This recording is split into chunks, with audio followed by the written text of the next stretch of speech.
खूंखार भूखा घोड़ा। एक दिन राजा कृष्णदेव राय के दरबार में अरब देश का एक व्यापारी आया। उसके पास एक से बढ़कर एक अरबी घोड़े थे। व्यापारी ने हट्टे कट्टे और तंदुरुस्त अरबी घोड़ों की राजा कृष्णदेव राय के सामने इतनी तारीफ की कि उन्होंने फौरन उन घोड़ों को खरीदने का मन बना लिया। अच्छी कीमत देकर व्यापारी से सारे घोड़े खरीद लिए गए। व्यापारी खुशी खुशी वापस चला गया। महाराज बहुत खुश थे, लेकिन जब घोड़ों को रखने की बात सामने आई तो समस्या खड़ी हो गई। सारे अस्तबल पहले से ही भरे हुए थे, उनमें नए घोड़ों को रखने का स्थान नहीं था। इस समस्या का निदान राजगुरु के सुझाया। राजगुरु ने महाराज को परामर्श दिया कि जब तक इस घोड़ों को रखने के लिए नया अस्तबल तैयार न हो जाए, क्यों न एक एक घोड़ा हम मंत्रियों, दरबारियों और प्रजा में बांट दे। वे उन घोड़ों की देखभाल करेंगे और उसके बदले हर महीने उन्हें एक स्वर्ण मुद्रा दी जाएगी। महाराज को राजगुरु की ये सलाह जंच गई और उन्होंने वे घोड़े अपने मंत्रियों और दरबारियों में बंटवा दिए। जो घोड़े बचे वे प्रजा में बांट दिए गए। महाराज का आदेश था, इसलिए सब लोग चुपचाप घोड़े लेकर अपने अपने घर चले गए। एक स्वर्ण मुद्रा में उन घोड़ों के चारे का प्रबंध करना और उनकी देखभाल करना बहुत कठिन था, लेकिन वे राजसी घोड़े थे, इसलिए उनकी देखभाल में कोई कोताही नहीं बरती जा सकती थी।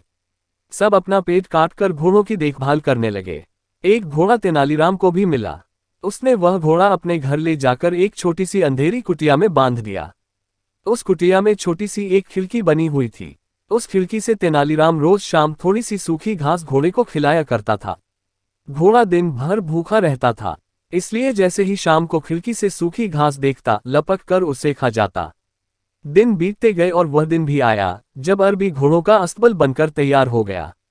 जिन मंत्रियों, दरबारियों और प्रजा के पास अरबी घोड़े थे, उन्होंने चैन की सांस ली। इतने दिनों में घोड़ों की देखभाल के कारण सबके घर का बजट बिगड़ गया था, कईयों पर कर्ज चढ़ गया था। खैर, वे घोड़े लेकर राजमहल पहुंचे। इधर तेनालीराम जब राजमहल पहुंचा तो उसका घोड़ा नदारद था। महाराज के पूछने पर वह बोला, महाराज क्या बताऊं, वह घोड़ा बहुत ही ज्यादा खूंखार हो गया है, किसी पर भी हमला कर देता है। मुझमें तो इतना साहस नहीं कि उसके अस्तबल में घुस पाऊं, इसलिए मैं उसे नहीं ला पाया। महाराज कुछ कहते इसके पहले राजगुरु बोल पड़े, महाराज तेनालीराम की बात पर विश्वास नहीं किया जा सकता। अवश्य घोड़ा सही सलामत नहीं है, इसलिए तेनालीराम बहाना कर रहा है। हमें वहां जाकर वास्तविकता का पता लगाना चाहिए। महाराज ने राजगुरु को कुछ सैनिकों के साथ तेनालीराम के घर जाकर घोड़े को लाने का आदेश दे दिया। राजगुरु सैनिक लेकर तेनालीराम के घर पहुंच गए। साथ में तेनालीराम भी था। तेनालीराम ने उसे वह कुटिया दिखाई जहां घोड़ा बंधा हुआ था। राजगुरु जब कुटिया के पास पहुंचे तो तेनालीराम बोला, राजगुरु जी संभल के, घोड़ा सच में बहुत खूंखार हो गया है। आप पहले खिड़की से उसका मुआयना कर लीजिए। राजगुरु ने भी सोचा कि पहले खिड़की से ही मुआयना कर लेना उचित होगा। वह अपना मुंह खिड़की के पास ले गए। दिन भर से घोड़े ने कुछ खाया नहीं था। तेनालीराम शाम के समय ही उसे सूखी घास दिया करता था, इसलिए जैसे ही राजगुरु खिड़की के पास अपना मुंह लेकर गए, उनकी दाढ़ी को सूखी घास समझकर घोड़े ने मुंह में दबा लिया और खींचने लगा। राजगुरु दर्द से चीख पड़े। ये देख तेनालीराम बोला, मैंने कहा था ना राजगुरु जी की घोड़ा बड़ा खूंखार हो गया है। राजगुरु क्या कहते, बस दर्द से चीखते रहे और अपनी दाढ़ी छुड़ाने का प्रयास करते रहे, किंतु भूखा घोड़ा भी दाढ़ी छोड़ने तैयार नहीं था। आखिरकार सैनिकों द्वारा तलवार से दाढ़ी काटकर अलग कर दी गई, तब राजगुरु की जान छूटी। उसके बाद राजगुरु ने सैनिकों को आदेश दिया कि वे घोड़े को पकड़कर राजमहल ले चले। घोड़े को राजमहल में महाराज के सामने ले जाया गया। राजा ने जब घोड़े को देखा तो आश्चर्यचकित रह गए।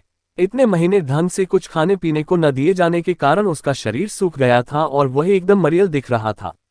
अपने घोड़े की ये हालत देख महाराज बहुत क्रोधित हुए और तेनालीराम से बोले, ये क्या हालत कर दी तुमने घोड़े की। तेनालीराम बोला, महाराज एक स्वर्ण मुद्रा में मैं इसे जितना दाना पानी दे सकता था उतना मैंने दिया। बाकी लोग आपके डर से अपना पेट काट काट कर घोड़े की देखभाल करते रहे।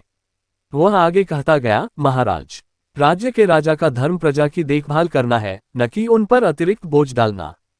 इन घोड़ों की देखभाल करते करते और उन्हें बलवान व तंदुरुस्त बनाए रखने में आपकी